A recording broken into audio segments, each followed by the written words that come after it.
You're listening to the PRO Media Network. The next level in entertainment.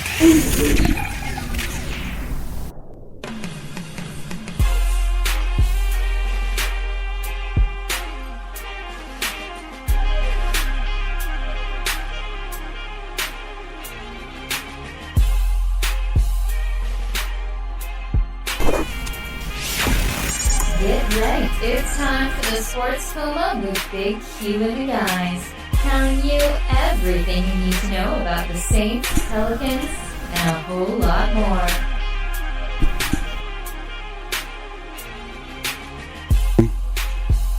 Welcome.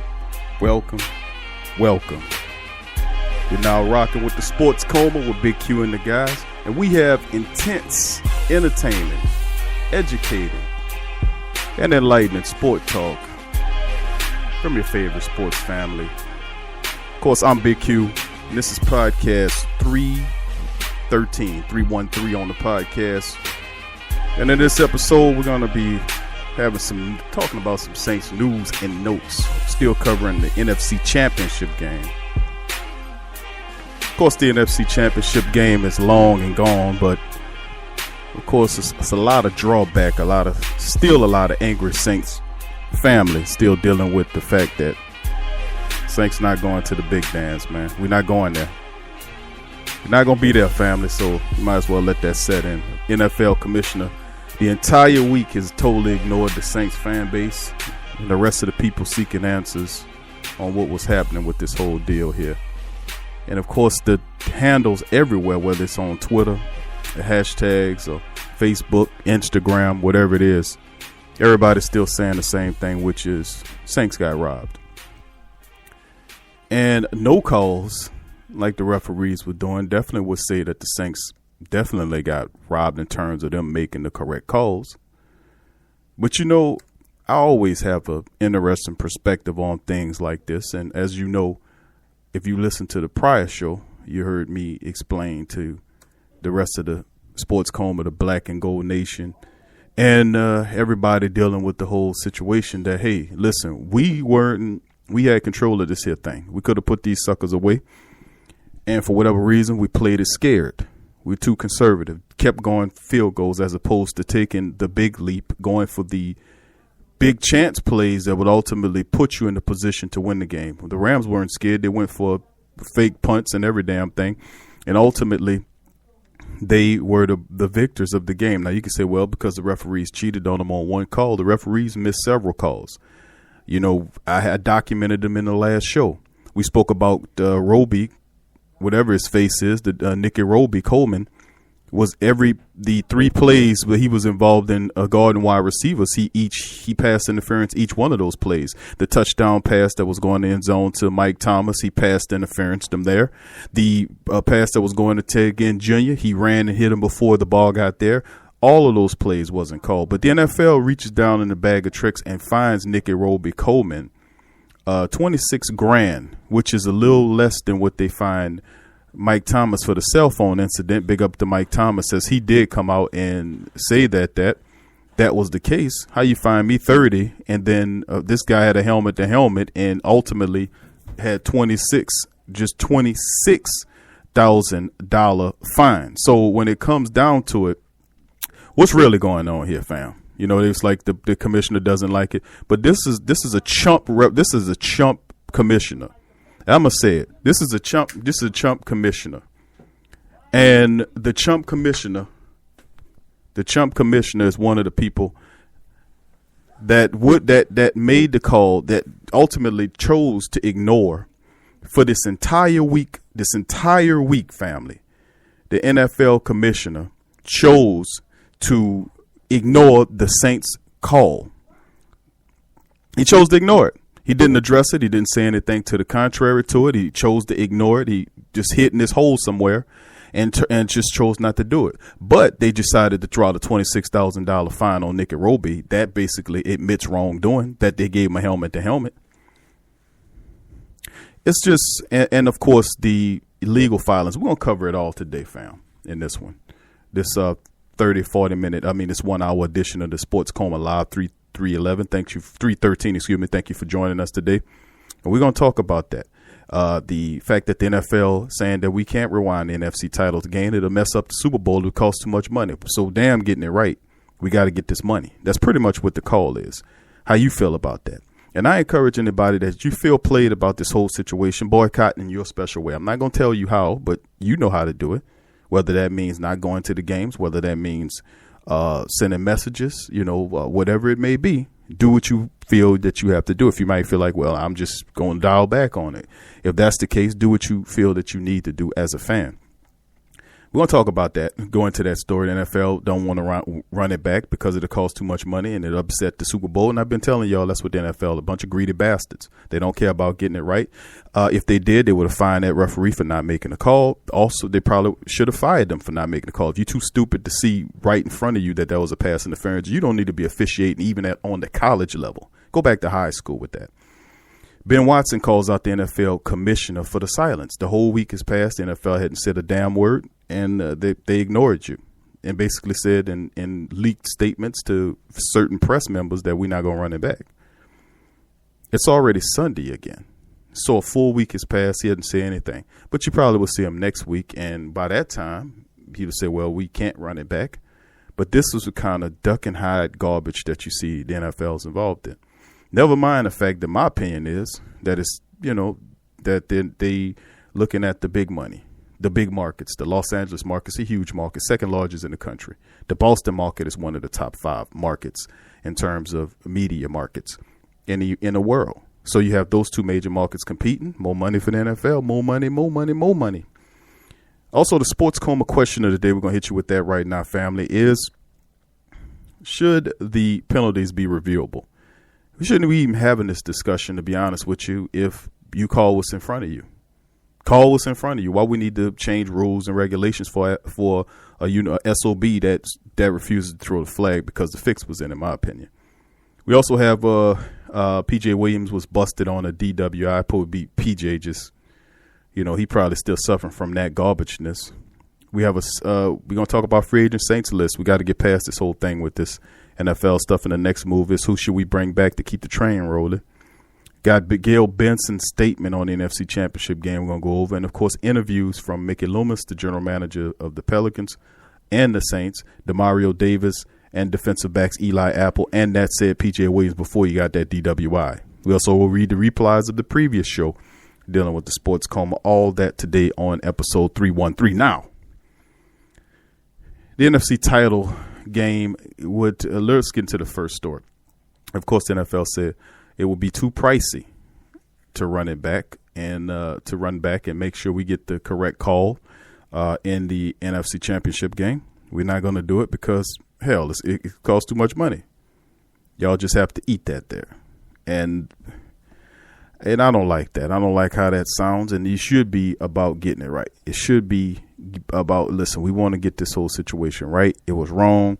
The wrong team went to the Super Bowl. If the referee would have made the call, yada, yada, yada.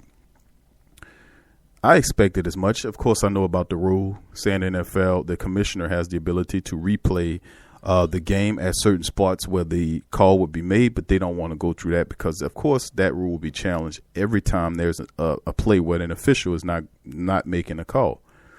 And that brings it to more time. Now, all they're saying is, it's going to be the game going to be too long and too much time. I don't care how long it is. Get it right.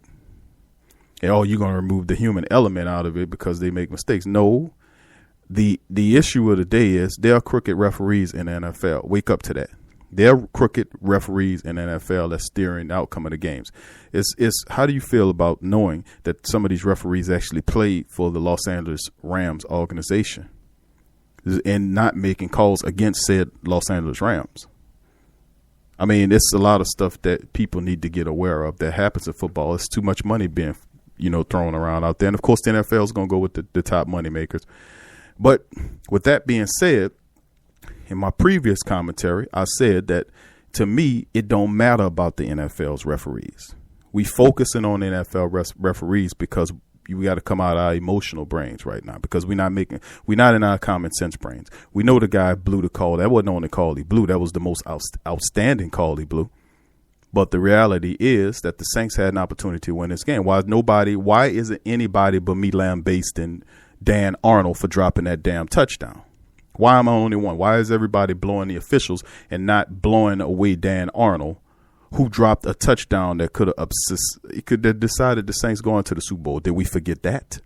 Did we forget that? Did we forget the fact that Drew Brees threw the ball into the ground on that first possession, the last section of plays before regulation ended, when he dropped back and threw the ball into the ground before Michael Thomas? Did we not forget about the fact that Sean Payton was totally vanilla in this scheme?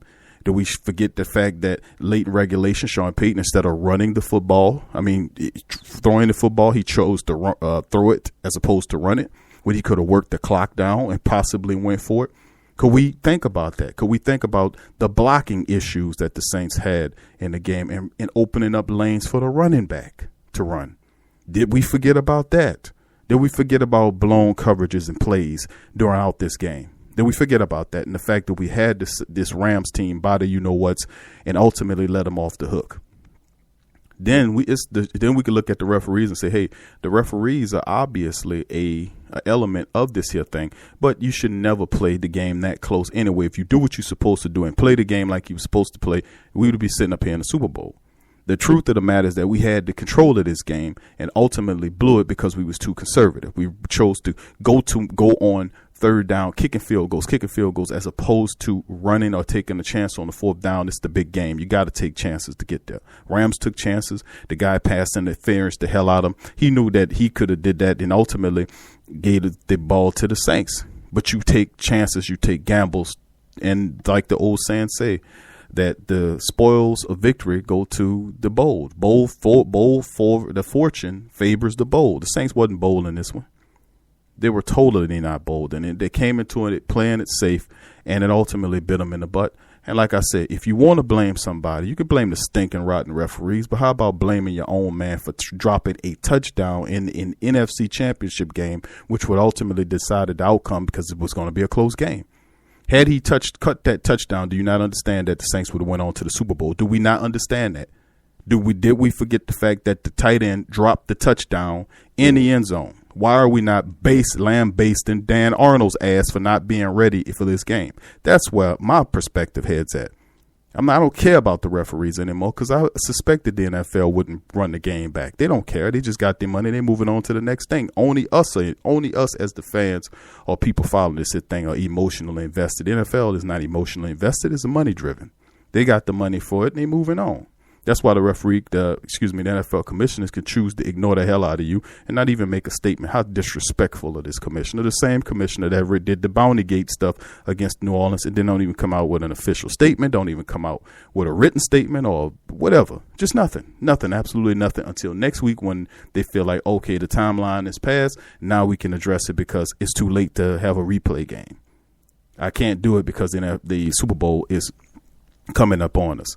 So at the end of the day, this is how it plays out. But let's go into our interview section now. Let's listen to Mikey Loomis talk about what happened in this game because it's real interesting, man. And here's Mikey Loomis's take on it. Let's just go ahead and just start with what everyone's talking about in this inning. Just kind of your reaction to what unfolded on Sunday and just the general reaction afterwards by fans and just kind of your thoughts on what happened. Yeah, well, I think, Mrs. Benson's statement pretty much succinctly put how we feel. And look, it's disappointing not to be playing in the game, the Super Bowl.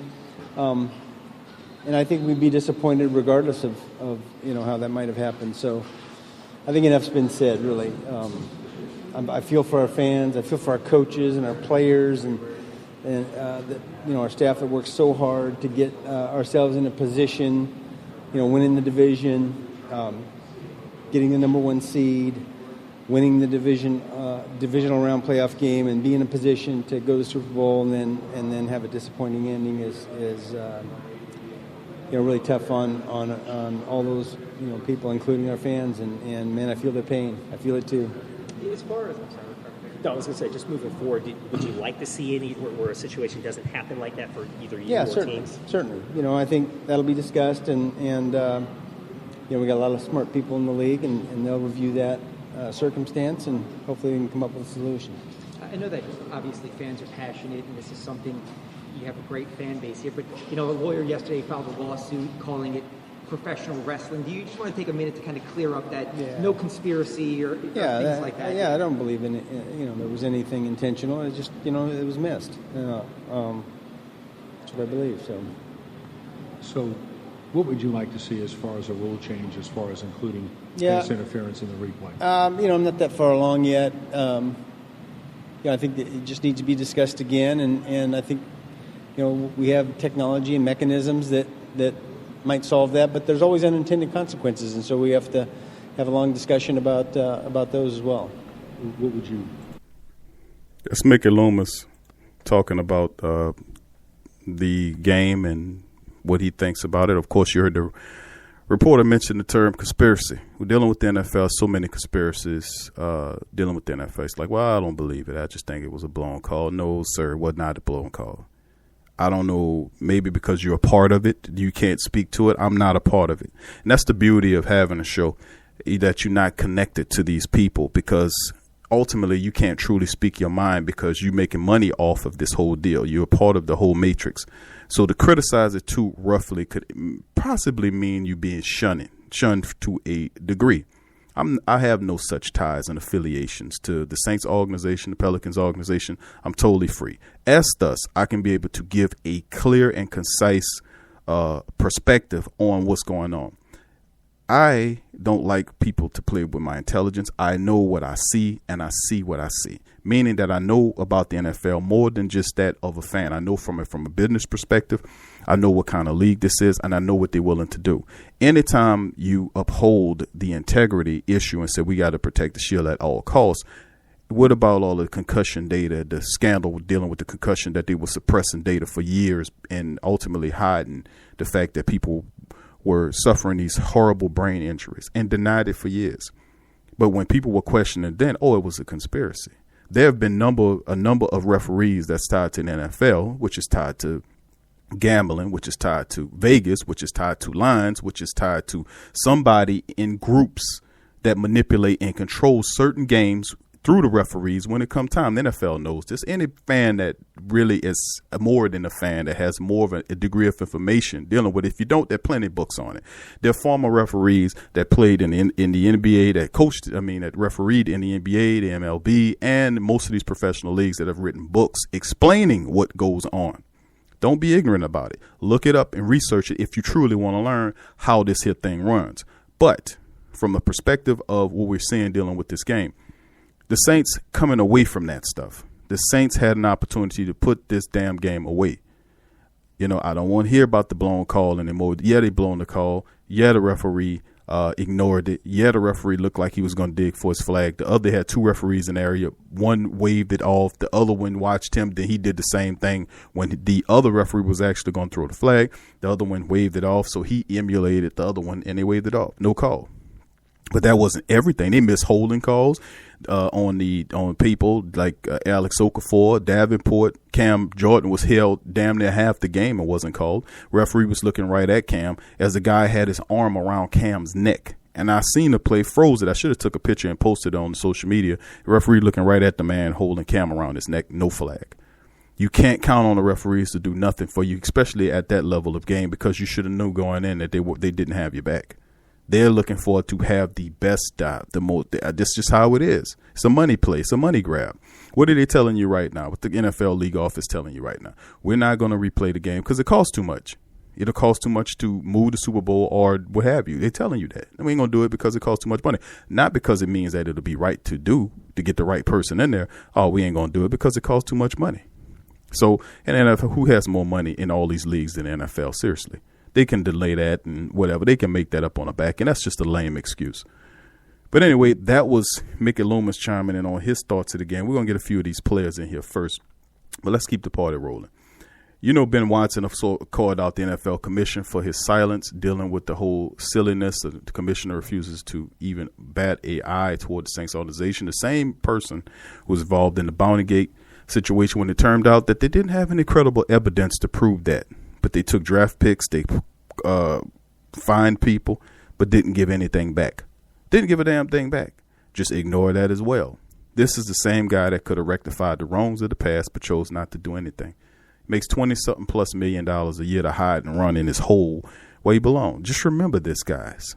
Just remember this is going. And big ups to Ben Watson for speaking his mind and talking to the commissioner very respectfully out of the blue, the SOB out. I'm just saying, I have no allegiance to you, and you're wrong. You're dead wrong. You don't need to be the commissioner of a children Pee-wee league if you can't make the proper calls like this. This is totally wrong. And you could, of course, made it. But, of course, we know the commissioner has no spine, no mind of his own. He's merely a puppet of the ownership groups that keeps him in place to make sure he makes as much money as possible. He's merely a puppet for the owners. That's what he is. So don't expect him to bend over backwards to help you in any capacity to get anything right. Outside of that, thanks for Ben Watson for stepping up to that, to doing that. Big ups to him. The TSC question, the TSC Sports Coma question of the day: should penalties be reviewed? Of course, a lot of our Black and Gold Nation will be saying, of course, Q. Of course, it should be reviewed, and rightfully so, man. I don't know. I just think that if the SOB makes the call like he was supposed to, and we wouldn't be having this discussion, or the fact that maybe Dan Arnold should have caught that touchdown pass, huh? So which one should be the Sports Coma question of the day? Which play should you be madder at? Which play should get the most blame? Should it be Dan Arnold's blown drop touchdown where he had nobody on him? The guy threw it to him, Drew threw it to him, put him right on him, hit him right in the hands. Guy drops the ball, and they have on sticky gloves. So I don't understand how you did that one. But how do you still drop a touchdown in the NFC Championship game is beyond me. I just don't understand it. If you drop a pass in the regular field on second down or first down, I ain't tripping on that. But to drop a third down touchdown pass is totally repugnant. It's foolish. Dan Arnold, it needs to be lambasted for that. Just like they're lambasting these silly officials. Dan Arnold shouldn't be allowed to make it. We should be seeing articles blasting Dan Arnold for dropping a touchdown that ultimately would have decided the fate of the Saints to go to the Super Bowl. Which one means more? Is it the referee blowing the call or Dan Arnold dropping the ball? That's the Sports Coma question of the day, additional Sports Coma question of the day. Y'all answer that one for me. Which means more? Which one means more? Is it the official blowing the call or Dan Arnold dropping that touchdown pass? Because I haven't forgot. A lot of people did, but I have not forgot Dan Arnold dropping a touchdown pass. That would have won the game. You do not, and I repeat again, you do not drop touchdown passes in the NFC Championship game. The guy wasn't ready to play. Josh Allen, you know about Ben Watson, he didn't play because of his illness. Josh Hill was knocked out of the game because of a concussion. NFL didn't throw nothing on that, a flag on that either.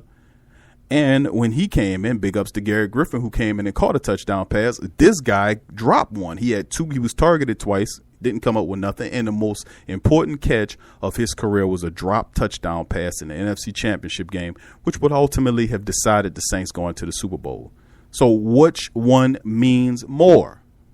Is it the fact that we had the game in our hands literally and figuratively and blew it with the drop touchdown pass? Or is it the referees with the 9 call at the end? Which means more? I have to say Dan Arnold because we had it. We had this here thing. Anyway, your opinion might differ. But anyway, moving forward, man, I think that's one of the big things we have to understand as people here. We come out of the emotional mind. We understand that. Let's get back to the logical mind and the reality of business before football.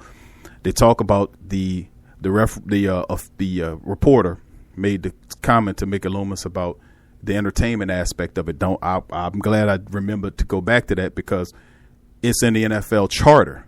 You look it up. It shows that the NFL's is considered more of it's in its charter being an entertainment league. It's an entertainment. It's not really true football. It's entertainment. If you want to get down to the meats and potatoes and bust all the junk open, that's why it's like whatever it is. That's why it's entertainment, concerts and explosives and all this kind of stuff is more of the rigmarole around the game as opposed to the game itself. So if you want to get technical, this is not a conspiracy. It's written in the NFL charter so they don't get sued by people saying that this should be a football league. Well, it's like the WWE. It literally is. When WWE changed its formatting to an entertainment league because people were starting to come up with lawsuits saying that this is not that how they're judging these wrestling matches. So they changed it. That's why he changed the name. This is the same deal with the NFL, but they just hadn't notified you yet. You hadn't gotten the memo yet. You haven't gotten the memo. So there's a lot of great people out there that understand that. that get that. We get that. We got that. We got robbed. Anyway, we got more to talk about when we come back on the other side of the break. Sports Coma question of the day is, should the penalties be reviewable? An additional Sports Coma question of the day is, which is more harmful? The drop touchdown pass by our third string tight end Dan Arnold, or the referee blowing the call? What's your call? Also, we got interviews lined up with PJ Williams. Gonna talk about PJ Williams getting that DWI.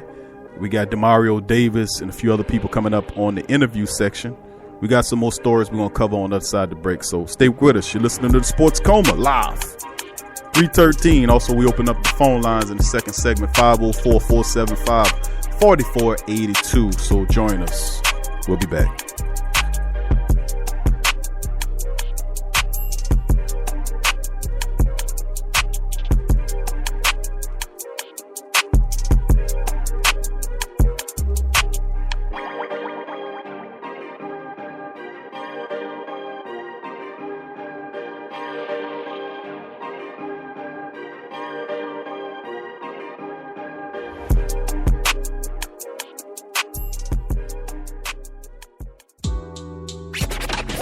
I'm a Saints and Pelicans fan, so the only podcast I can get my fix is the Sports Coma with Big Q. The guy's intense, funny, and they always keep it real.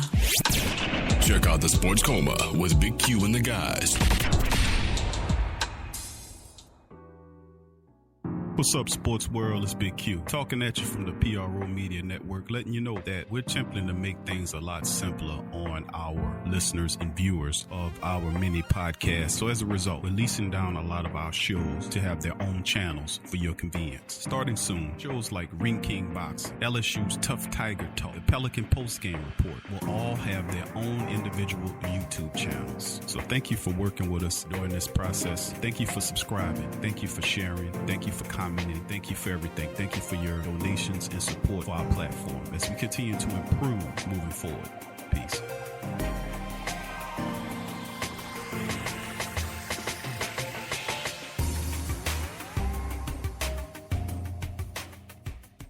Sports fans are gearing up and saving big at Fanatics.com, the world's largest collection of officially licensed fan gear. From all the leagues, teams, and players you love, unique one-of-a-kind designs exclusively by Fanatics, and autographed collectibles from today's biggest stars shipped directly to your home. Join Fanatics Rewards for free to earn fan cash on every purchase. Shop now and for a limited time, get 20% off all orders. Fanatics.com, officially licensed everything. Hit the link below and rep the black and gold today. Who that? Do you need a domain name? How about a host for your website that can work with WordPress? Try Namecheap.com. They make registering, hosting, and managing domain names for yourself or others easy and affordable because the internet needs people. Namecheap is an ICANN accredited domain register and technology company founded in 2000. It's one of the fastest growing American companies according to the 2018 Inc. 5000, celebrating nearly 2 decades of providing unparalleled levels of service, security, and support. Namecheap has been steadfast in customer satisfaction with over 10 million domains under management. Namecheap is among the top domain registers and web providers in the world. They offer a full selection of popular and unique domains along with fully featured hosting packages, SSL security certificates, WhoisGuard privacy protections, and more, all at the lowest prices in the industry. So if you need a domain name or hosting or anything else, think Namecheap.com. That's right, Namecheap.com. Check the description section below for link. Follow the Sports Coma on Facebook, Twitter, Instagram, and YouTube.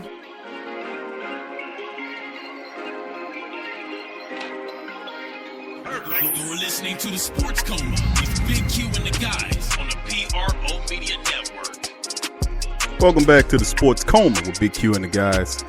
Saints news and notes on podcast 311, finishing the breakdown of the Saints-Rams NFC Championship matchup.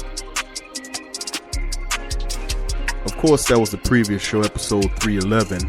We recapped it in full. Had to put down explicit on that show. I didn't realize how raw it was got. It was like got on that one, but A lot of stuff to be upset about, man. The fact that the spineless NFL commissioner has yet to make a statement. Only thing he said is, as far as the league office is concerned, is it costs too much to replay the NFC title game. It would mean a big pricey delay for the Super Bowl. Who makes more money than NFL? Seriously, who makes more money? You mean to tell me they couldn't afford to do that? Get out of here. But it just shows you the mindset of these people at the top. Remember this, and understand this is why we shouldn't play games and rely on the referees. Take care of business. Dan Arnold, who got the thumbs down from the previous show when he dropped a touchdown pass that could have decided the Saints going to the Super Bowl. I keep saying that because we forgot that. A lot of us forgot the fact that play was more impactful than that call, in my opinion. Think about it. And let me ask you this for those who differ in opinion with me. I'm not talking about you guys that agree with what I'm saying. But the folks say, oh, no, Q, hold on, man. That's not true. And the referee was the reason why we lost. No, sir. No, ma'am. No. If let me ask you this, my friend. If Dan Arnold catches the touchdown that he dropped, if he catches it, do the Saints go to the Super Bowl? Do they go to the Super Bowl? And you would say, yes, they would. So, in essence, that play nullifies, in my opinion, the no call by the referees. It wasn't just one no call. See, they focus on that one. But there were several no calls, 3 in particular dealing with Roby Coleman. Well, he passed interference. Ted Ginn Jr. totally ran him over. He passed interference. Mike Thomas, when he hooked him in the end zone, go back and look at the tape. That was a pass interference.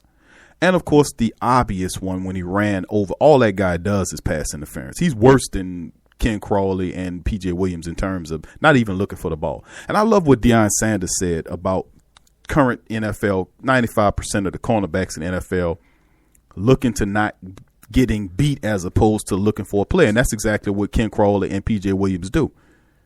They don't look to turn around and make plays. Them guys, in essence, would have been leading the Saints in interceptions because who got more balls thrown at them this year than anybody? When Ken Crawley was in there, they were throwing at him 10 times a game, damn near.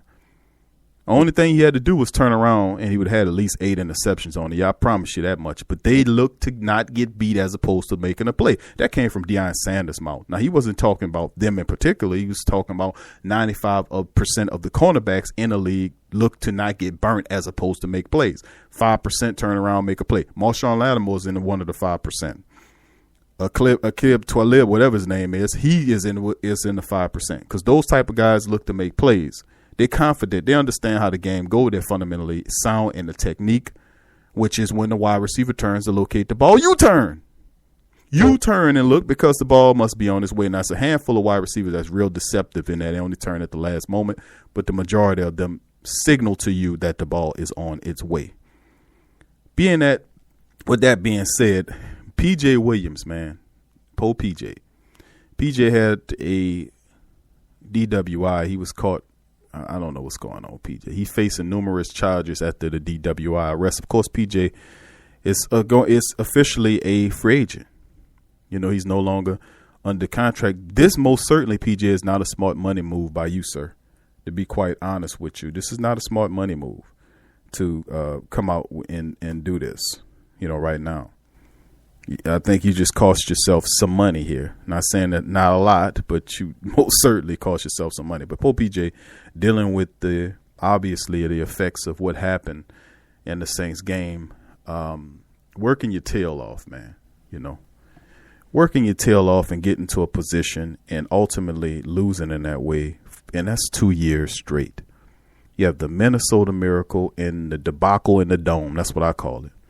We had the Minnesota Miracle and the Debacle in the Dome. And, you know, it's tough to be a Saints fan. You know, I read an article from the Detroit Lions saying, the Saints think they got done wrong. Detroit, you got to be relevant again, even much put yourself in the conversation like that.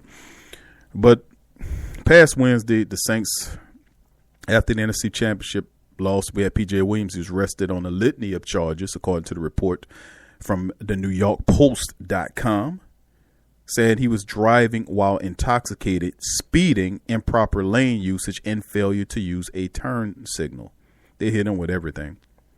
Now, of course, he was a rising free agent in some minds, and Williams was stopped after driving 80 miles per hour in a 50 mile per hour zone. He refused a breath test and then was booked that Wednesday.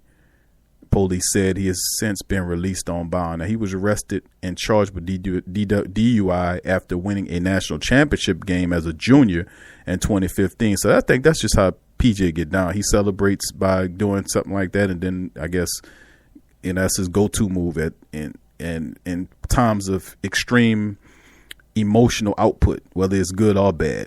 But he was still the Saints dealing with that. They still drafted PJ third in that following draft in 2015, and later the charges were dropped. Now the Saints have had no comment on this one yet. So PJ Williams, man, not a good way to go, PJ. Not right now, man. There's different ways we can handle this thing, but yeah, that's just not a good way to come out the gate with a DWI, buddy. But let's send some support to PJ Williams, Saints people. Let's send some blessings and good words toward PJ, man, and hopefully he comes through that thing. I know he will. Moving ahead, of course, we had a little short story I wanted to mention. Just the article that the Saints officials in the Rams game were reportedly harassed by an NFC title game. One of the officials, the main official, but I'm not going to mention these guys' names, but the main official was doing a college game, and of course a couple of the children, students, were haggling him, asking him, was that a pass interference? He said, I don't want to talk about that. I don't want to talk about it. That's like input saying, you know what, it was a pass interference. It was a pass interference, man. I'm going to just be honest with you. It was a pass interference. I know it. The world knows it. You know it. I agree with you. It was a pass interference. Guy just didn't make the call.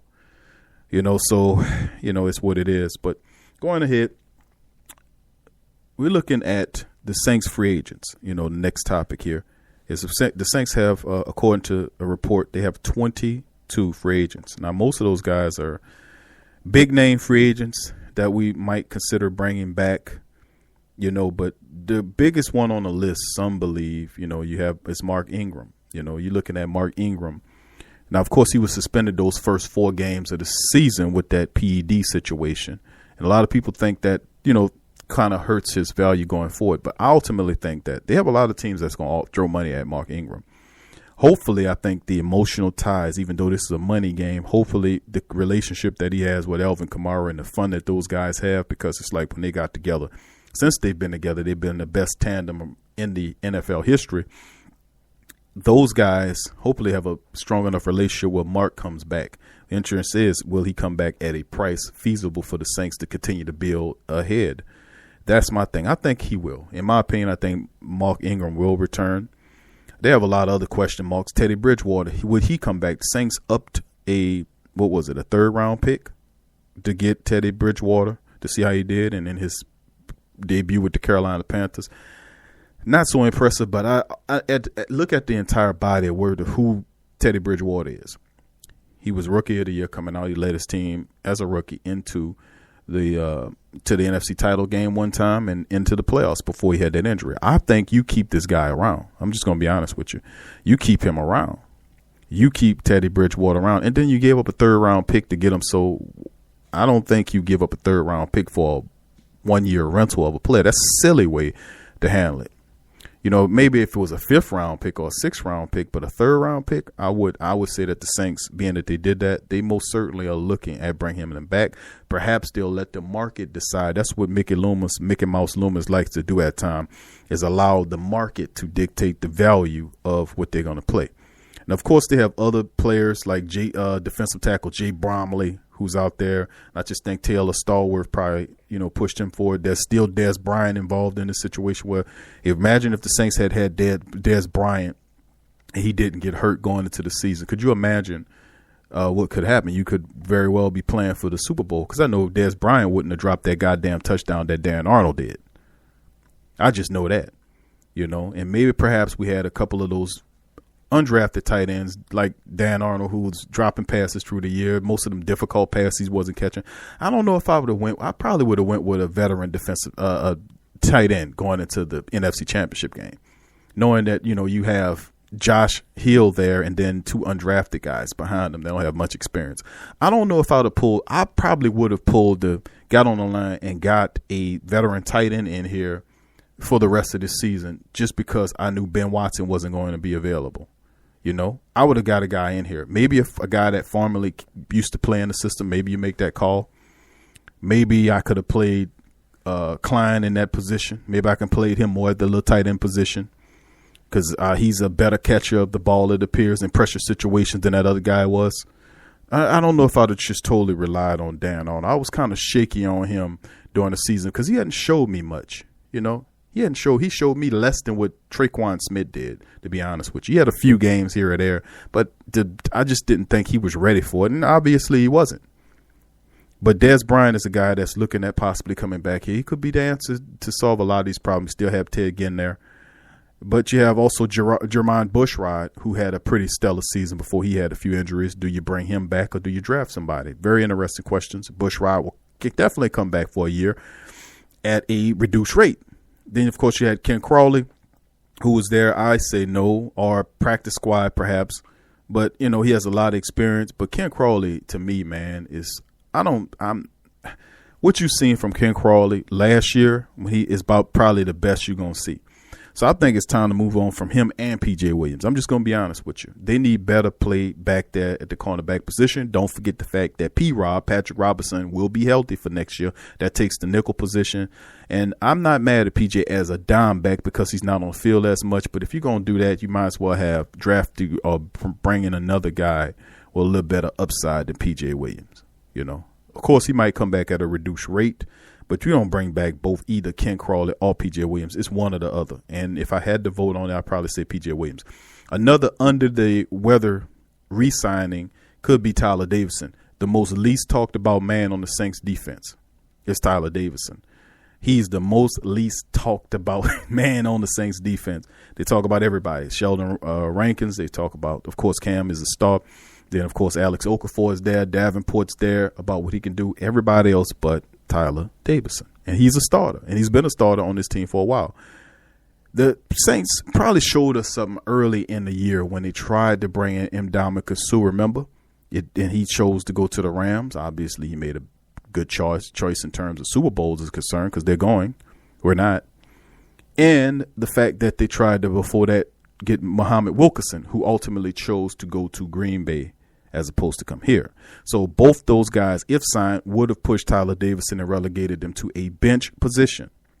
The Saints are really trying to upgrade his position. So I don't know if he comes back. My guess is he probably won't come back. Somebody's going to pay Tyler Davison because of experience, his youth. He's a good defensive tackle. I would say he's not a starting tackle.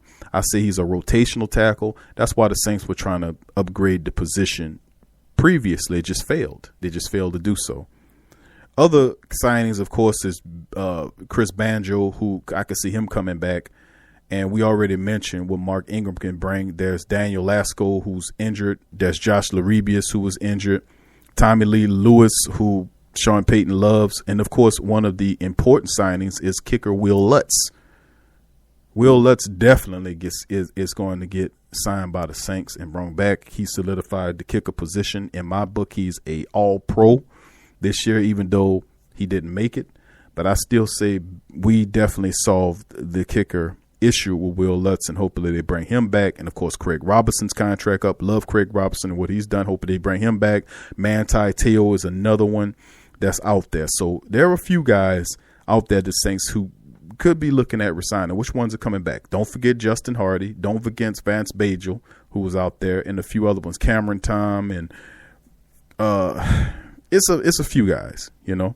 It's a few guys that's out there that the Saints could be looking at resigning. Of course, the first resigning was they did sign Josh Hill back, gave him a 3-year deal, actually a pretty decent deal on top of that. So with that being said, let's keep it moving, going into the next group of topics. Now, like I said, man, I don't want to beat a dead horse here, but we talked about the issues dealing with the Saints. I think the upgrading of the secondary, of course, if P-Rob was there, it definitely would have been a different outcome. Losing him in the season was really critical because we had to rely on the play of P.J. Williams and Ken Crawley, which was blah, but in the end, it's time to upgrade that position. The Saints did draft a few guys, it let both of them rock. So, I don't know what they were trying to do. This year's draft was very suspect.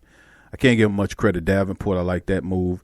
But none of the guys left. You had the Bo Scott leaving to Philadelphia deal. So I don't know, man. It's it was a suspect draft in my opinion. But anyway, let's move on to the next topic, and also let you know the Sports Coma question of the day is: what is the question of the day? Should the penalties be reviewed? Should pass interference penalties be reviewed? And of course, the real Sports Coma question of the day, which to me is, which is more dire? The dropping of the touchdown by tight end Dan Arnold, who should be getting lambasted right now, should have been lambasted all last week, but we caught up into this whole referee deal. Or is it the refs? Who's more at fault here? You tell me, is it the referee for blowing the call or Dan Arnold for dropping a touchdown in the NFC Championship game?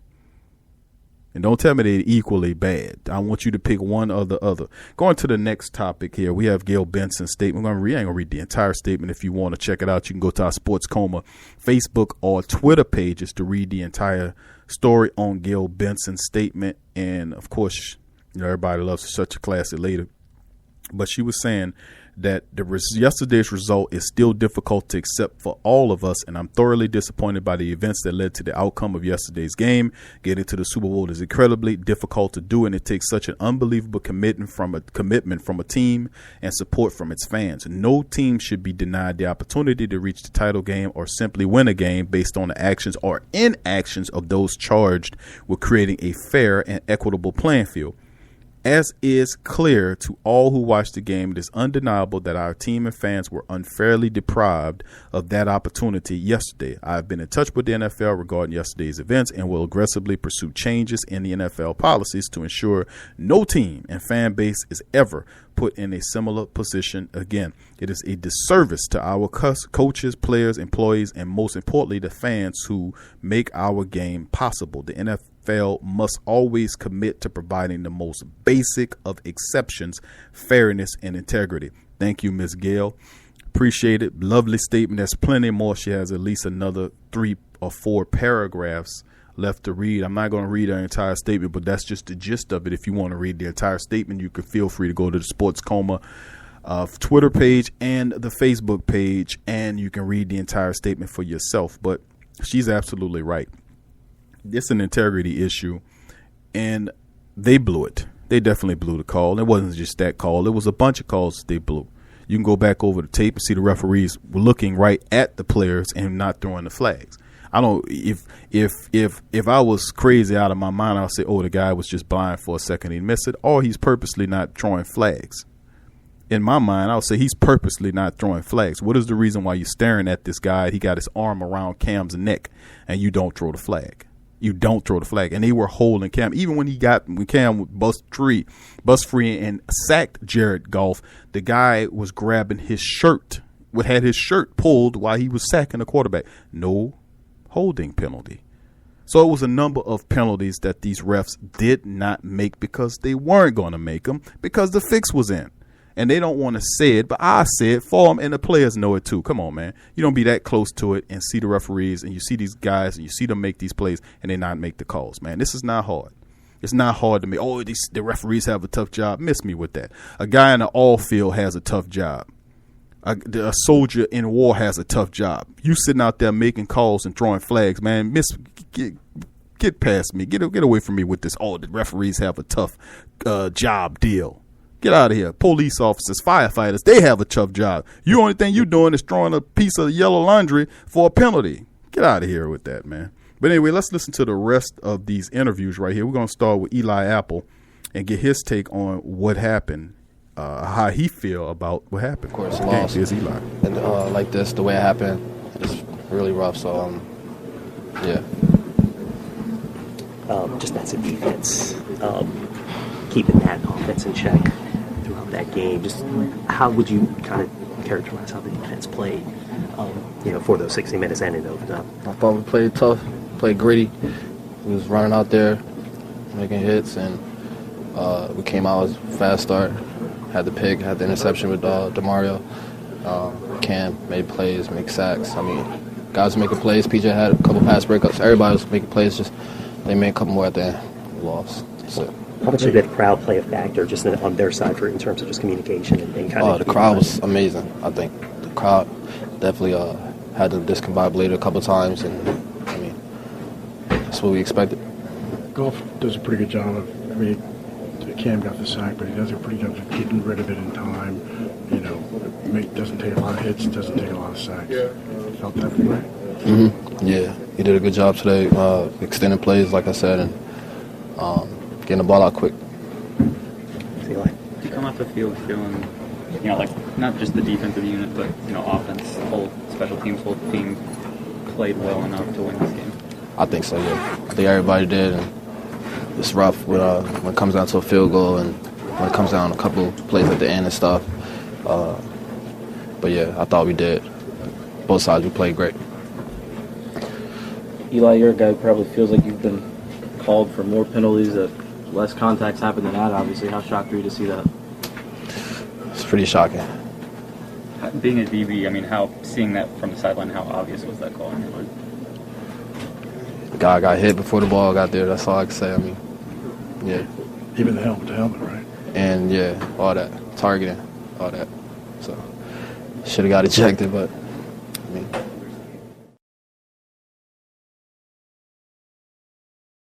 PJ Williams, fam, speaking his mind, said the guy should have been ejected, thrown out of there. That buffoonish guy was running around all day making pass interferences. The referees obviously wasn't going to stop him from doing what he's doing. He was beat on every play that he participated in. Like I said, he got early to Ted Gangine when the pass was thrown there, no flag.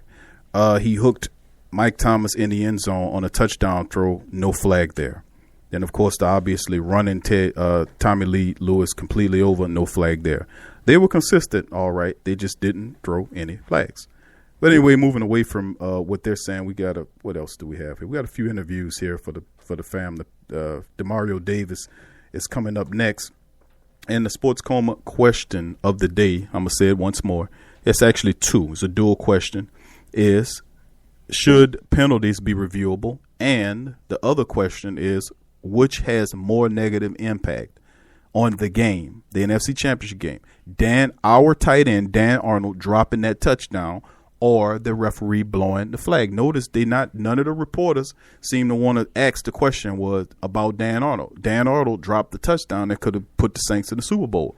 Nobody want to talk about that. No, we want to just advocate, obviously, the referee's blown call. You can't be like that. The pivotal play that could have really helped the Saints out was several plays I can name that could have really helped out. Better play calling, some better play on the offensive line to open up holes for the running game, and obviously dropping passes, especially when they're touchdowns. Nobody want to talk about. I'm the only one talking about Dan Arnold dropping his goddamn touchdown that could have put us in the Super Bowl.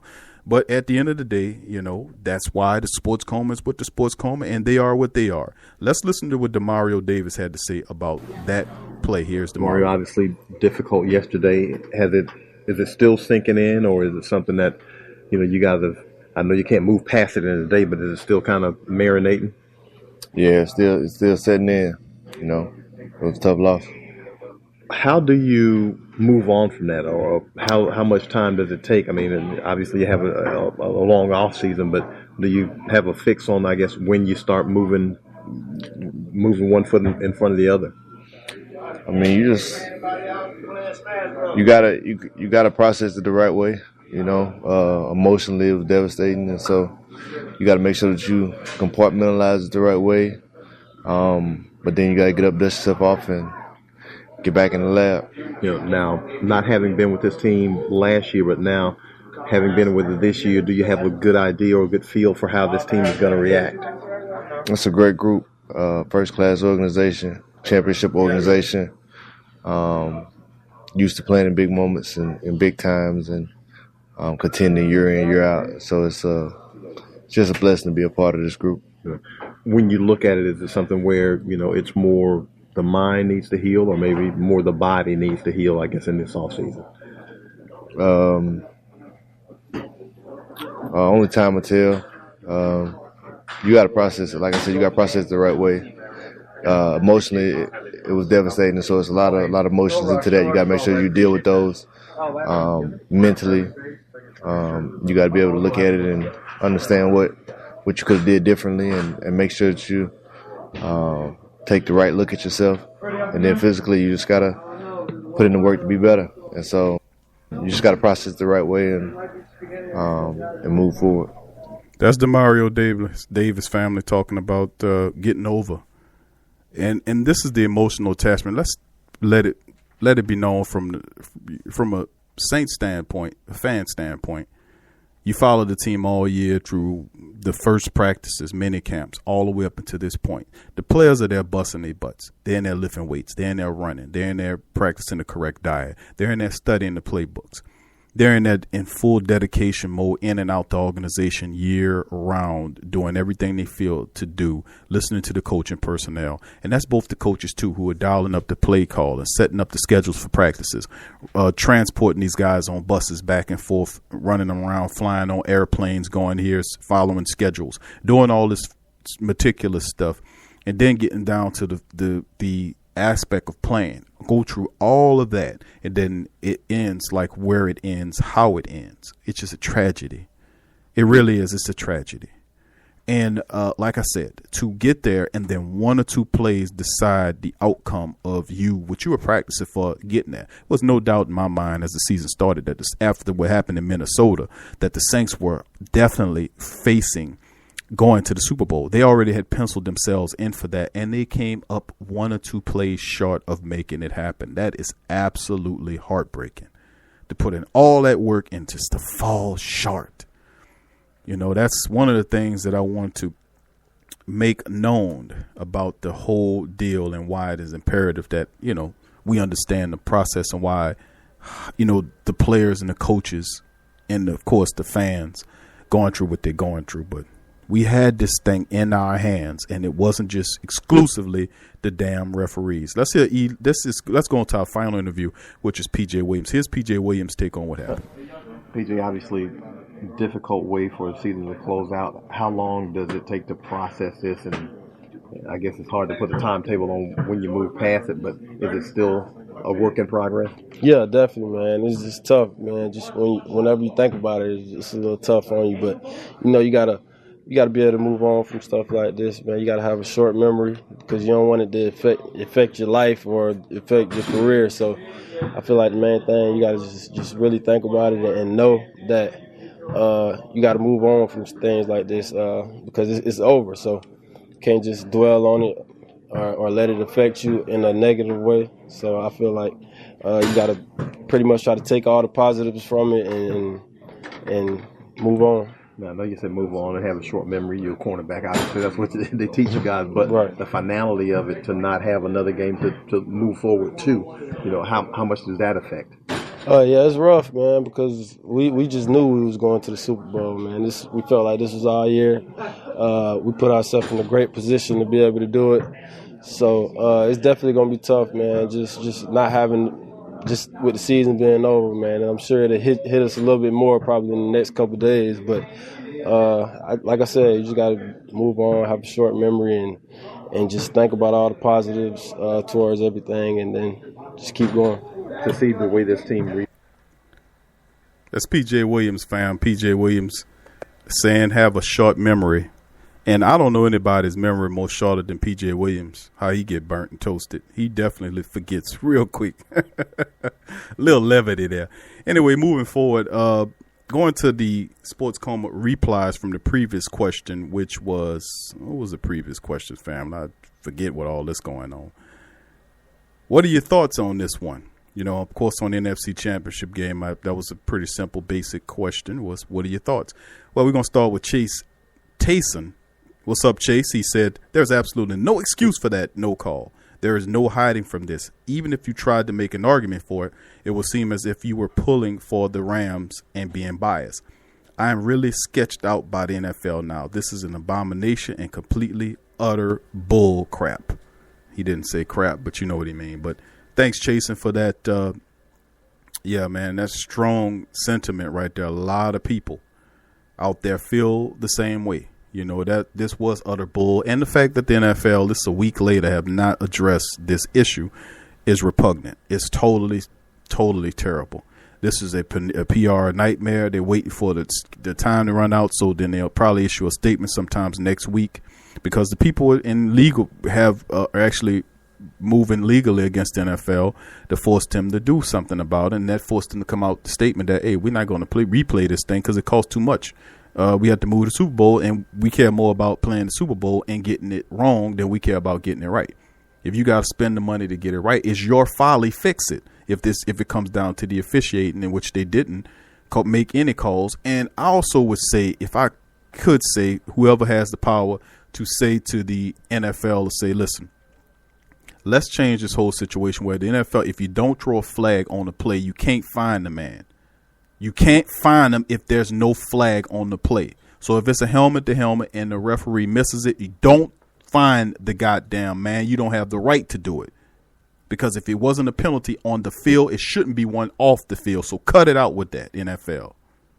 So, I mean, that's my take on it. But thank you, Chase, for that very strong sentiment. Rendell Bartholomew's up next. What's going on, Rendell? He says, sports entertainment at its finest, LOL. I suspected this would happen, so I didn't get my hopes up before the game. The whole Saints offense, especially Drew Brees, were on a leash from on high, it seems.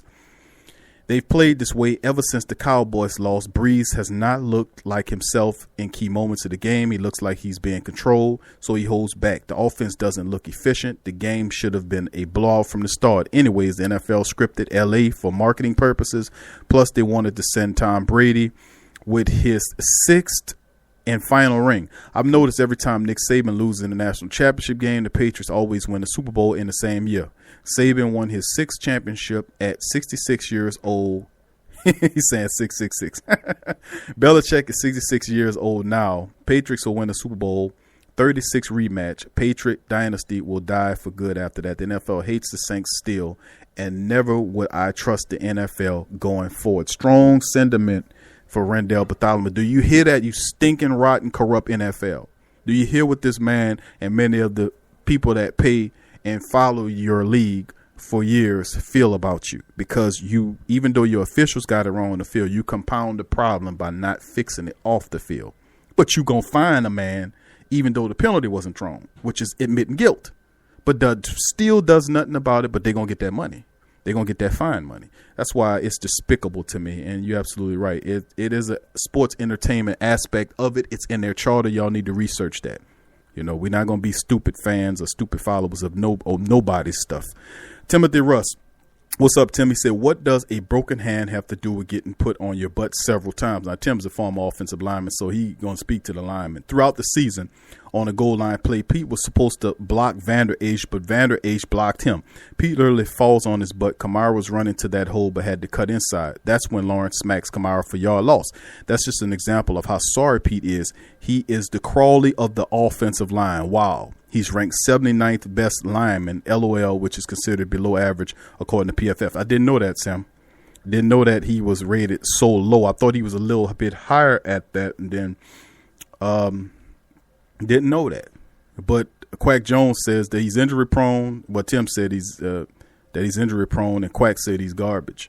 So some people said that Andrews Pete was the weak link. He in that Dallas game, he did look like crap. And in this game against the Rams, the second time around, he looked like garbage. Definitely looked like garbage. No holes were being opening up, but a lot of them offensive linemen were looking trash anyway. They just didn't look like themselves in the game. They couldn't open up any holes to help Mark Ingram or Elvin Kamara run the ball. If they had, this would have been a different outcome. We could have controlled the clock a lot better than what we did. Thank you guys for both the comments. And, of course, Tim adds on, he says that, I question some of the play calling, but ultimately we lost this game because the Rams defensive line dominated our offensive line. Sue and Donald played like the star recruits they are. We need to upgrade the left guard position. Andrews Pete sucks. Ever since I've seen Pete get knocked on his butt by Vander Esch, I lost faith in him. If we upgrade our offensive line, we'll be better coming next season. Well, Andrews Pete is definitely a free agent. Will the Saints spend money on him to keep him? He has that broken hand. I don't know what that looked like moving forward, But I didn't know about that ranking. I'm going to have to research that one. But appreciate y'all guys for commenting on that as well. Let's keep it moving and go on to the next comment. Of course, who's up next here? Tramal Kellop. What's up, Tramal? He says, I think the NFL refs fixed the game for the Rams to win. A lot of people feel that way, Tramal. A lot of people feel the same way. It was definitely a fixed deal, in my opinion, looking at it with my eyes, and I trust what I'm looking at and not what they're saying.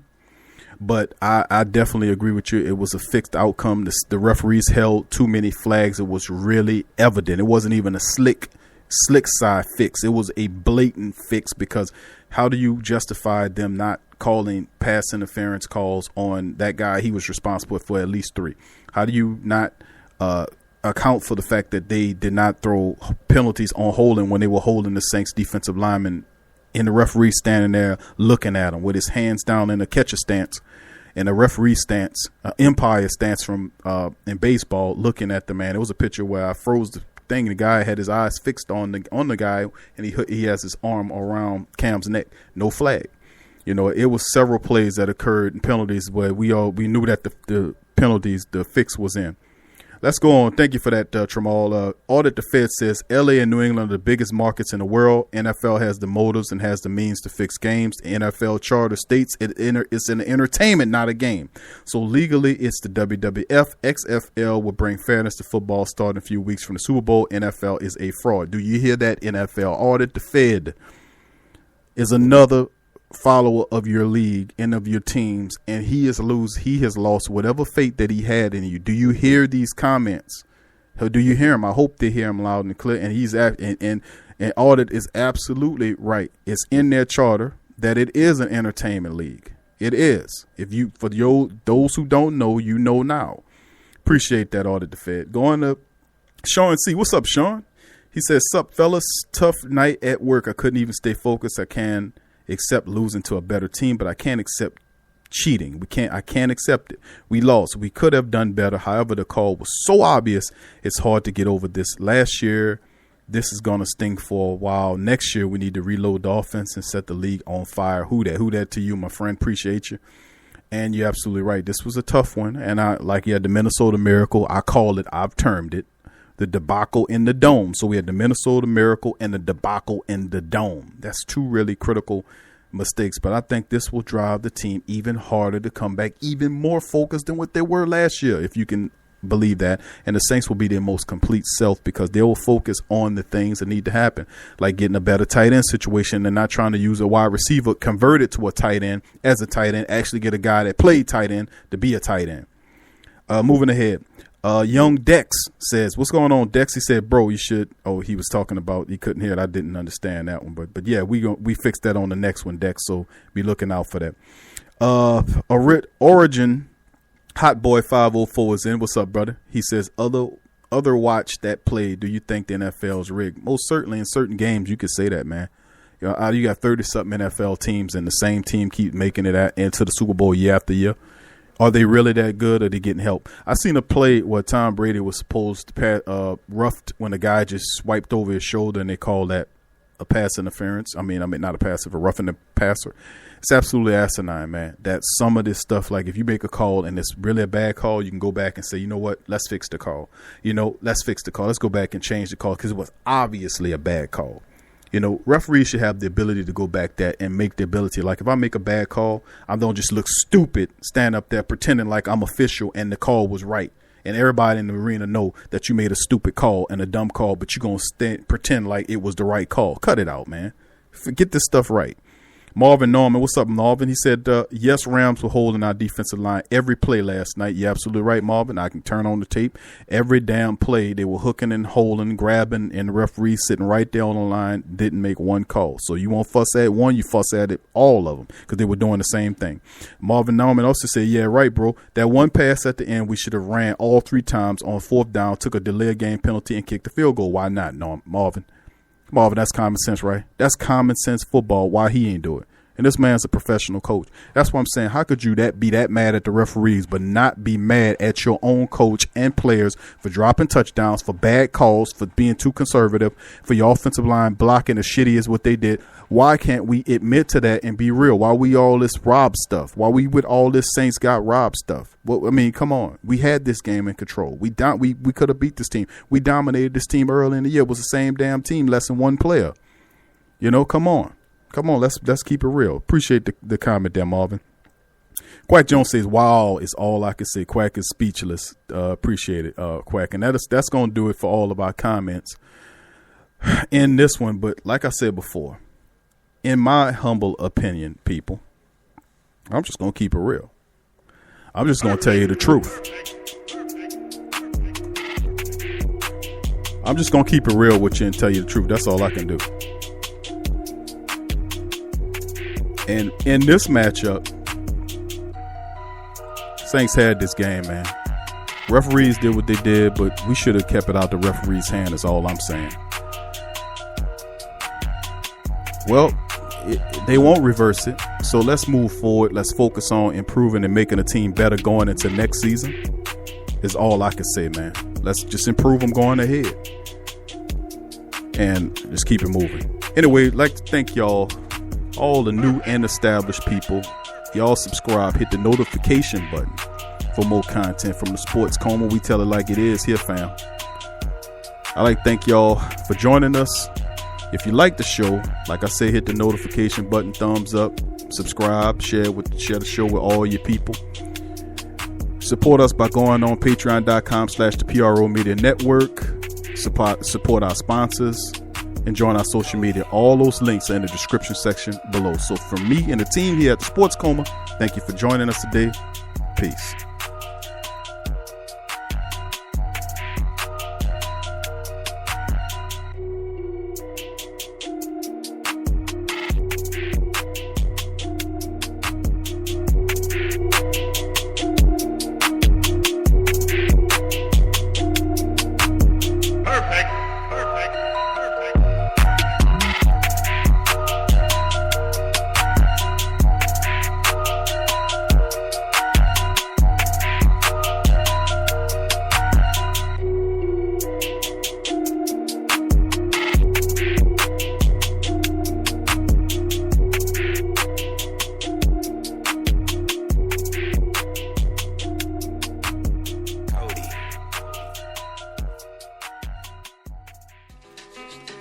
Forget ESPN or Fox. Get straight sports talk from the Sports Coma with Big Q and the guys.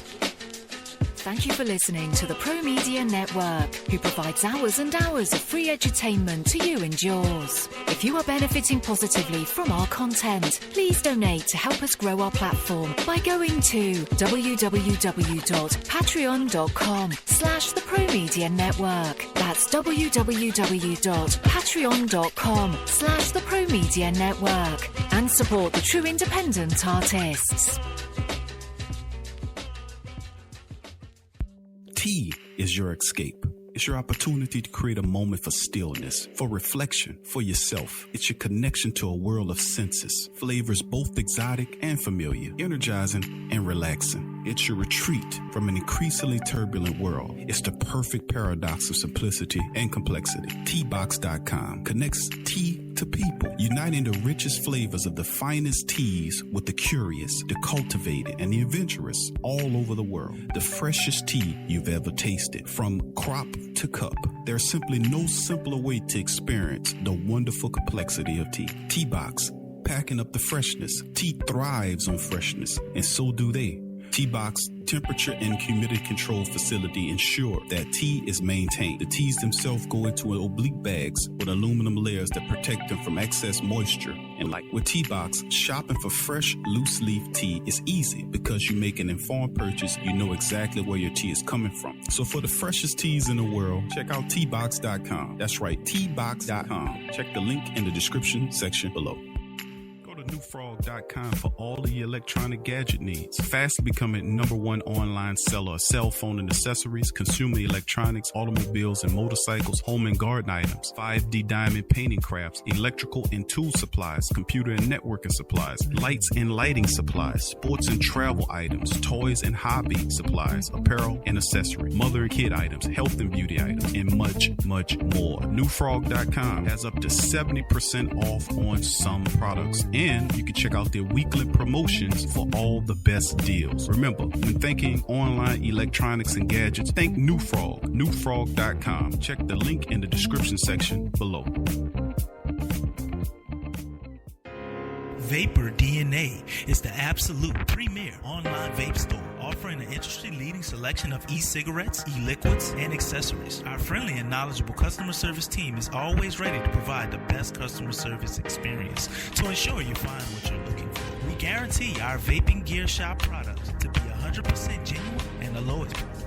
We are so confident in our selection and our customer service, we will offer our customers a 45-day refund policy. That's right, a 45-day refund policy. We are proud of this offer for 3 simple reasons: quality, selection, and price. And that is the reason you should choose Vapor DNA for all your vaping needs. That's www.vapordna.com. Again, that's www.vapordna.com.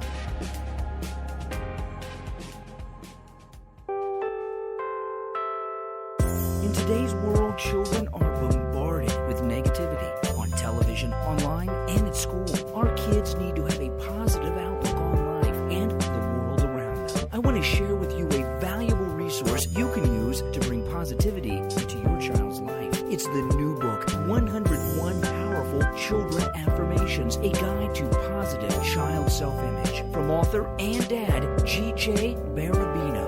This is a simple guide loaded with wonderful and inspirational affirmations designed to uplift young people's spirits. This positive and powerful children affirmational is chock full and loaded with wonderful inspirational sayings that will lift your child's self-image to whole new levels through the awesome power of spoken word.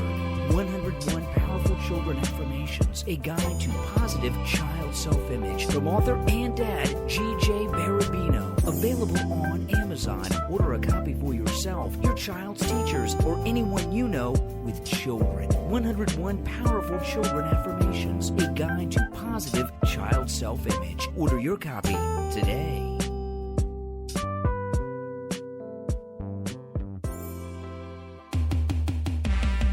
What's up, sports world? The PRO Media Network is on a mission to reach 10,000 subscribers. So besides our regular programs like the Sports Coma with Big Q and the guys, the Pelican Post Game Report, Rapid Fire TSC, and others, we will be expanding out and offering other content like movie, anime, and gaming reviews for your entertainment. So if you enjoy our content, please donate at our Patreon page. Also subscribe, comment, and share. And help the PRO Media Network reach 10,000 subs. Peace.